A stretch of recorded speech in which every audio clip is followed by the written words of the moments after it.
제가 묻고 싶습니다. 도대체 누가 이 시기에 집을 사려고 하는지. 영끌이 아니라 초영끌을 해도 사실은 참여하기 힘든 그런 무리를 해야 되는 시장이거든요. 아무리 좋은 물건도 너무 비싸게 사가지고 그 가격에 사줄 사람이 나타날 때까지 자금이 묶이고 그걸 유지할 수 없는 입장이라면 그건 좋은 선택이 아니잖아요. 감당할 수 있는 것보다 훨씬 더 빠른 속도로 빚을 많이 내줬기 때문에 정말 빚 때문에 힘든 사람들이 많이 늘어나고 있고, 이게 한계라는 거예요. 제가 묻고 싶습니다. 도대체 누가 이 시기에 집을 사려고 하는지 진짜 궁금하고, 제 주변에는 없거든요. 오히려 이제 과거의 초저금리 상황에서 코로나 때 이전 뭐 이럴 때는 집값에 대한 부분들에 대해서 좀 무리해서 사겠다, 그 패닉 바잉 수가 한참이던 시기에 이제 사셨던 분들은 있는데, 그런 분들조차도 지금 가격에 대해서 특히나 이제 강남 3구나 이런 쪽에 집값이 굉장히 많이 올라갔다고 이야기를 하는데, 그 가격에 집을 왜 사? 이런 식으로 시장을 보고 있거든요. 근데 지금 조급하게 집을 사는 사람이 많다라는 얘기를 언론에서 많이 나오고 있거든요. 저도 이게 정말 궁금합니다. 그렇지만 이제 기본적으로는 지금이 아니면 안 되지 않을까라는 게, 내가 과거에 놓친 시기를 지금 만회할 수 있지 않을까라고 생각하시는 분들, 그런 심리가 좀 있는 것 같고, 그리고 이제 강남 3구는 아니더라도 강남 3구는 이제 이미 닿을 수 없는 가격이 됐다고 판단을 하니까, 그렇지 않은 지역들은 가격의 조정을 겪은 지역들이 좀 꽤 있잖아요. 뭐 노도강 같은 경우도 사실은 고점 대비해서 절반 가까이 빠져 있는 상태고, 송도나 뭐 이런 지역들, 양주 뭐 이런 지역들 같은 경우도 고점 대비해서 뭐 30-40% 이상 빠져 있는 이런 시장이다 보니까, 내가 예전에 고점에 물린 사람보다는 훨씬 더 완화된 입장에서 두 번째 온 기회를 놓치지 말아야겠다. 특히나 결코 집값이 떨어지는 걸 정부는 좌시하지 않을 거다라는 거를 경험적으로 지금 느낀 거거든요. 이게 왜 그러냐면 22년도 이제 고금리의 시기가 도래를 하고, 사실 집값이 경착륙을 조짐을 보일 정도로 서울 아파트 거래 건수 같은 경우는 1000건이 안 될 정도로 거래가 사라지고, 그 1000건 중에 SH나 LH에서 매입하는 건수까지 포함해서 1000건이니까 아무도 집을 사지 않는 시장이 펼쳐졌거든요. 그 과열됐던 몇 년의 시간에 마치 앞으로 계속 사줄 사람이 있을 거라고 그렇게 믿어왔던 시장이 꽁꽁 얼어붙는 게 발생을 했고, 그 과정에서 자고 일어나면 수억이 올랐다라던 집값이 자고 일어나면 수억이 빠지는 형태, 수억이 빠져도 실질적으로 그걸 사주는 사람이 없는 걸 이제 경험을 해서 공포감이 어느 정도 조성이 됐었는데, 그 시기에 다른 문제들이 겹친 거죠. 가계의 문제만이었다면 사실은 이 부분을 그냥 자연스럽게 시장의 조정 과정을 거치면서 이 과열을 좀 진정시킬 수 있었는데, 부동산 시장 자체가 침체되다 보니까 분양이라든가 건설사의 문제, 건설사한테 돈을 빌려준 금융기관의 위기까지 전이될 가능성이 높아지다 보니까, 이런 부분들을 해결하기 위해서 결국에는 정부가 집을 사게끔 부양하는 정책을 할 수밖에 없었죠. 기본적으로 시장이 조정이 되려면 아까 말씀드린 것처럼 거래가 없어지고 사는 사람이 없어지고 가격이 조정이 돼서 그게 이제 시장에서 받아들여질 수 있는 수준까지 내려오는 과정을 자연스럽게 뒀어야 되는 거고, PF 시장의 문제를 해결하는 방법도 결국에는 과도한 사업성을 기초해가지고 비싸게 가격을 책정하고 비싸게 자금을 투입한 문제에 대해서 그 건설사, 또 거기에 돈을 빌려준 금융기관, 이런 부분들이 그 손실을 감당하고, 그러면 시장에서 팔릴 수 있는 가격으로 팔기 시작을 하면 그게 어느 정도 해소가 될 수 있는 부분인데, 그렇게 했다가는 전체적인 우리나라 상황이 안 좋아질 수밖에 없다 보니까 정부는 이제 단기적으로는 부양을 하는 정책을 폈거든요. 그러니까 둔촌주공 같은 경우도 사실은 주변에 뭐 헬리오시티의 아파트 가격보다 더 비싸게 분양을 하려고 했으니까 분양이 안 됐잖아요, 초창기에. 그런 시기를 겪었던 건데, 정부가 부양을 함으로써 누구나 다 분양받을 수 있게 해주고, 그 분양받은 사람들한테 대출해주고, 또 그 사람들이 몇 달만 갖고 있으면 다시 팔 수 있게끔 그런 시장을 열어주다 보니까 시장에 일정 부분 자금이 몰려서 그 문제가 해결이 됐고, 그리고 나서 이제 시간이 흐르고 나니까 지금 뭐 그 집들의 가격이 분양가 대비해서 2배로 올랐다, 뭐 이런 얘기들을 하고 있잖아요. 저는 이제 실질적으로 그렇다고 해서 그 집들이 다 그 가격에 팔릴 수 있다라고 생각하지는 않습니다. 왜냐하면 지금 이제 분양을 하고 팔리는 물건들은 사실은 조합원들의 물량들이 많이 팔리고 있고, 분양했던 물건들이 아니라 이런 것들이 있고, 뭐 이러다 보니까 이 모든 가격을 그렇게 유지할 수 있을 거라고 생각하지는 않지만, 어쨌든 사람들이 체감하기에는 가격이 올라갔다라고 생각을 하는 거고, 그 이면에는 결국 정부의 부양이 있었고, 정부는 결코 집값이 떨어지는 걸 방관하지 않을 것이다라는 믿음이 깔려버린 거죠. 그러다 보니까 지금 이 상황에서 경기가 어렵다고 하고 또다시 이제 돈을 푸는 정책을 할 거라고 기대하고 있기 때문에, 그런 시장이 오면 지금 내가 먼저 시장에 진입하는 것이 이익을 볼 수 있는 구조가 되지 않을까, 이런 생각에서 사람들이 집을 좀 사는 선택하고 있지 않나 그렇게 생각합니다. 민주당 정권이 들어서면 집값이 오른다라는 게 이것도 이제 약간 우연의 일치일 수도 있고 어떤 시간적인 흐름상 그럴 수도 있는데 결국 정부의 역할을 강조를 하고 정부가 안 좋은 상황에서는 재정을 확대해가지고 경기를 부양하는 정책들을 하다 보니까 안 좋을 때마다 좀 집권을 했잖아요. 그러다 보니까 그런 시기에 그 자금의 흐름 자체를 일정 부분으로 몰려가는 걸 좀 통제하면서 사실은 경기가 회복되고 경제가 발전할 수 있는 체질을 개선하는 쪽으로 자금이 들어갔어야 되는데 그런 부분들이 이제 차단이 안 되고 그냥 자산 가격에 대한 상승, 특히 부동산 시장 이런 쪽으로 자금이 몰리다 보니까 그런 현상이 벌어졌고 이번 정부에서도 또 똑같은 현상이 벌어질 거다 이런 기대감이 있는 것 같습니다. 그래서 어떻게 보면 지금 섣불리 어떤 정책을 내놓지 않고 실질적으로 검토하고 있는 부분들 자체가 금융적인 부분들에 대한 컨트롤 이런 것들을 검토하고 있는 걸로 봐서는 과거와 똑같은 양상이 펼쳐질 거라고 생각하지 않습니다. 상급지에 대한 수요가 많다기보다는 지금 상급지의 공급이 굉장히 많았습니다. 이게 무슨 의미냐면 시장에 우리가 부동산 시장의 공급이라고 하는 부분들에서 지금 큰 축을 차지하는 게 특히나 서울에서의 공급은 거의 대부분 재건축, 재개발을 통한 공급이잖아요. 강남권에 위치한 재건축의 공급이 최근에 많이 있었어요. 그러면 강남권의 공급이 많아졌는데 강남권의 아파트들을 재건축을 해서 이 사람들이 전부 다 사업에 참여하고 또 일정 부분 사업비를 조달하고 이렇게 되려면 그 규모 자체가 훨씬 큰 거예요. 들어가는 비용 자체가. 조합원 분양가가 굉장히 높아졌죠. 그 사람들을 다 설득할 수 있으려면 일반 분양가는 그거보다 훨씬 더 높아야 되겠죠. 그리고 조합원 분양가 대비해서 뭔가 이익이 생긴다고 해야 몇 억씩 부담하는 선택을 할 수가 있으니까 그런 구조로 가다 보니까 이제 기본적으로 분양가가 많이 올라갔고 실질적으로 그 가격에 시장에서 소화가 안 됐던 현상이 벌어졌거든요. 그래서 반포 아리팍 이런 경우도 사실 미분양이 났었었고 분양 당시에는 이유는 그때의 일반적인 분양가보다는 훨씬 높은 분양가로 분양을 해야 조합원들이 일정 부분 자금을 조달할 수 있으니까 그렇게 선택을 했었는데 시장에서 그게 소화되지 않았던 거죠. 그런 상황을 겪었었거든요. 근데 지금은 이 시장에 대한 기대치 자체가 굉장히 높아지니까 지금 분양가 자체도 수억대 하던 게 20억대를 넘어섰고 앞으로 분양하는 거는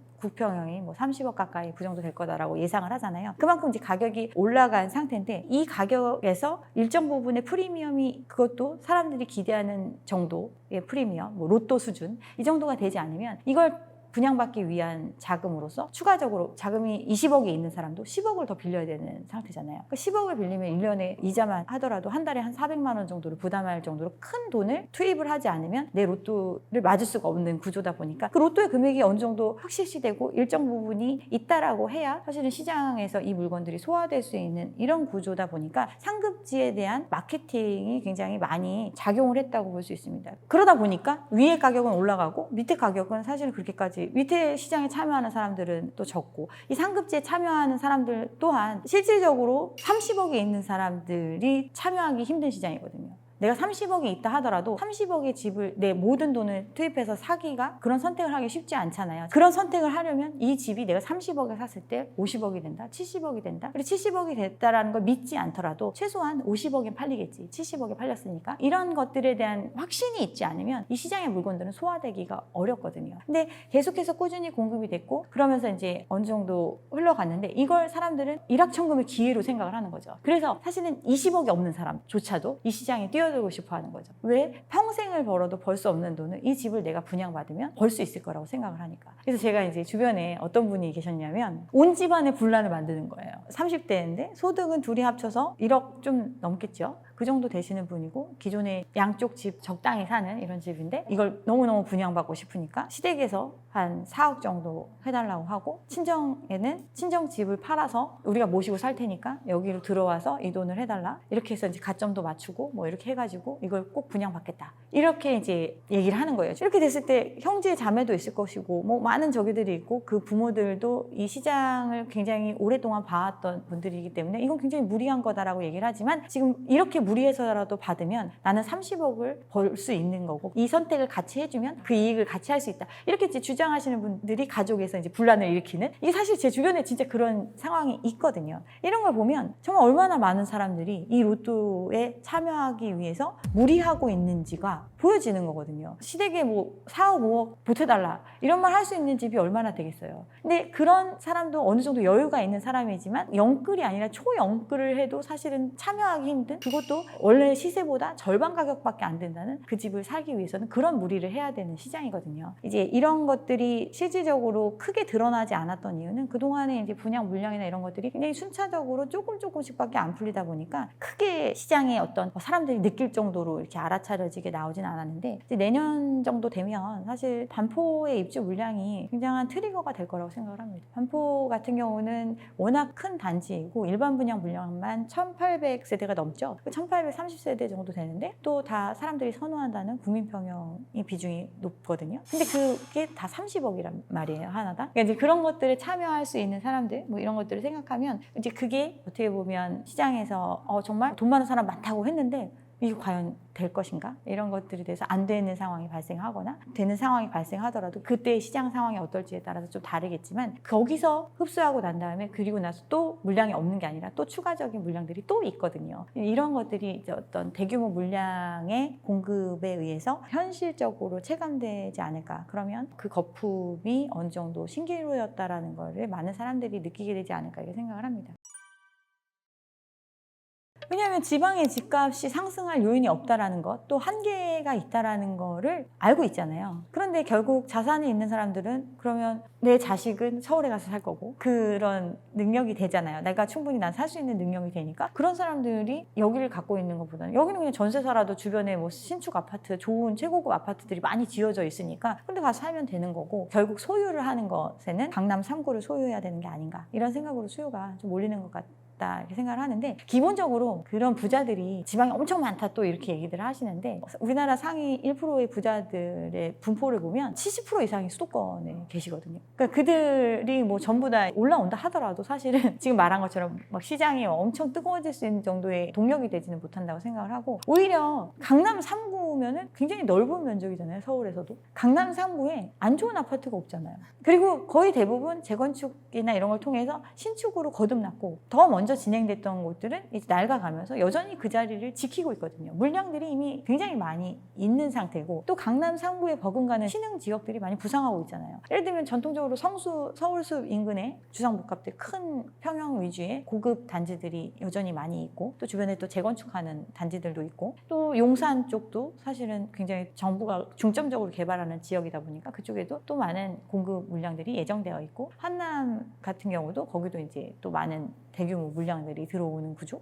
이러다 보니까 지금 말한 것처럼 소득 수준의 이 구조를 보면 모두가 그렇게 다 잘 사는 사람이면 당연히 다 소화가 되겠죠. 근데 그 수요는 정말 한정되어 있는 거거든요. 이게 또 뭘로 증명이 되냐면 전세가로 증명이 된다고 보시면 돼요. 기본적으로 이제 신축 아파트 입주할 때 전세가 평균이 한 15억에서 18억 정도까지 올라갔었죠. 뭐 개포의 신축 입주 때 최대로 올라갔던 지역, 좀 안정되고 난 다음에 최고로 올라가는 게 뭐 18억까지 올라갔었는데, 지금 2, 3년 지나고 나서 지금 와서 전세가를 보면 그 가격이 이제 다시 12, 13억 이 정도로 내려와 있고, 연식에 따라서 그런 상황에 따라서 조금씩 그 수준에서 유지되고 있거든요. 그런데가 이제 최초의 물량이 한꺼번에 공급되면서 최저로 떨어졌을 때는 한 8억 정도까지 떨어졌었거든요. 8, 9억 정도. 그러면 시계열적으로 보면 완만한 전세가의 상승을 보여요. 이 얘기는 강남권에 거주하는 사람들이 일정 부분 소득도 받쳐주는 사람들이다 보니까 그 완만한 전세가 정도는 충분히 자기 자본으로 이렇게 메꿔 나갈 수 있는 사람들. 그러다 보니까 이사를 가는 것보다는 그 지역에서 삶을 유지하는 게 용이하다고 생각하시는 분들이 계속 올려주면서 그냥 살아오기 때문에 그 가격 수준을 유지하는데, 가격 수준이 전체를 봤을 때는 평균 15억에서 그렇게 크게 올라가지를 못하거든요. 단지별로 조금 차이는 있지만. 그 얘기는 현금 15억, 현금 20억 있는 사람들이 전세 수요인 거잖아요. 고액 전세, 10억 이상의 고액 전세가 2년 주기로 봤을 때 1년에 한 5천 가구 정도 되거든요. 그러면 많아야 2만 가구 정도 되는데, 새로 공급되는 강남의 물량들이 계속해서 들어오고 있잖아요.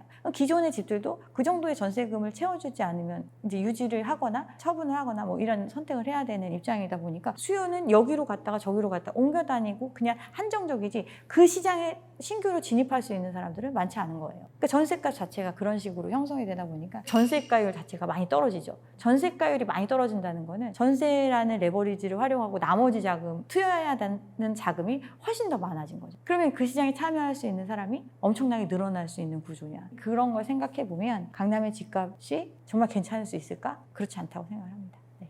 그러니까 똘똘한 한 채를 선택하는 것은 결국 시장에서 끝까지 살아남을 수 있는 물건을 선택하는 행위이기 때문에 좋은 선택이죠. 근데 아무리 좋은 물건도 너무 비싸게 사가지고 그 가격에 사줄 사람이 나타날 때까지 자금이 묶이고 그걸 유지할 수 없는 입장이라면 그건 좋은 선택이 아니잖아요. 근데 지금 같은 경우는 너무나 과열된 가격 수준에서 진입하는 거다 보니까 효율적이라고 생각하지는 않습니다.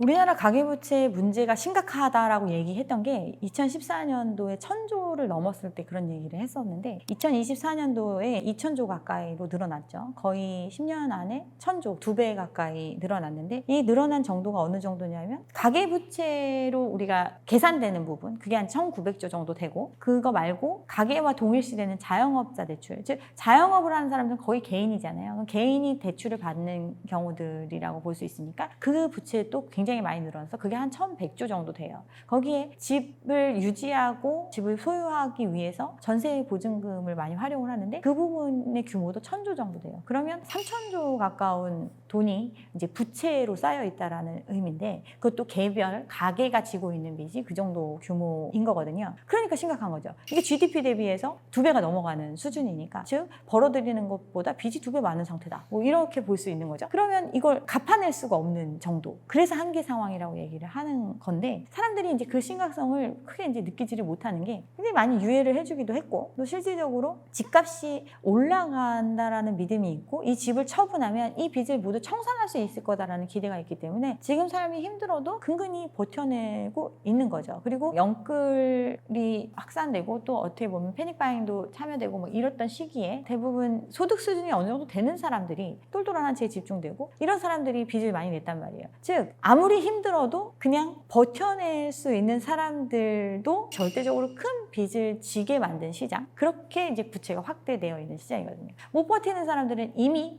문제로 발생을 하고 있죠. 우리나라의 회생 파산 관련된 법원 사람들 늘려야 된다 이런 기사가 벌써 몇 년 전에 나왔었죠. 그만큼 회생 파산에 이르는 사람들은 많은데 그 부분에 대해서 처리할 인력이 부족해서 거기에 인원을 늘려야 된다. 그 정도로 지금 빚을 감당하지 못하는 사람들이 많아진 세상. 그렇지만 채권 추심의 정도가 굉장히 약해졌기 때문에 법적으로 예전에는 막 계속 전화해가지고 빚 갚아라 독촉을 하니까 사람들이 못 견디고 돈을 갚으려고 하고 뭔가 처분을 하고 뭐 이런 상황으로 갔었는데 지금 이제 그런 것들이 법적으로 좀 많이 약화되다 보니까 그냥 또 버틸 수 있는 거예요. 안 갖고 그냥 버티는 사람들. 그렇게 해서 이제 겉으로 드러나진 않지만 정말 빚 때문에 힘든 사람들이 많이 늘어나고 있고 부동산 관련돼서는 집 사는데 빚을 많이 냈는데 못 갚아서 연체가 되고 연체가 돼서 빚을 정리하려고 하면 일반적인 시장에서 정리를 할 정도가 안 되기 때문에 경매로 나오고 그 경매 물량이 쌓여가고 있고 이게 모두 현상으로 나타나고 있는 거거든요. 빚이라는 게 시장 경제에서 꼭 필요하죠. 내가 이만큼을 갚아낼 수 있다라고 보고 미리 빌려주는 게 빚이잖아요. 소득 기반한 것과 이 빚은 같은 속도로 간단 말이에요.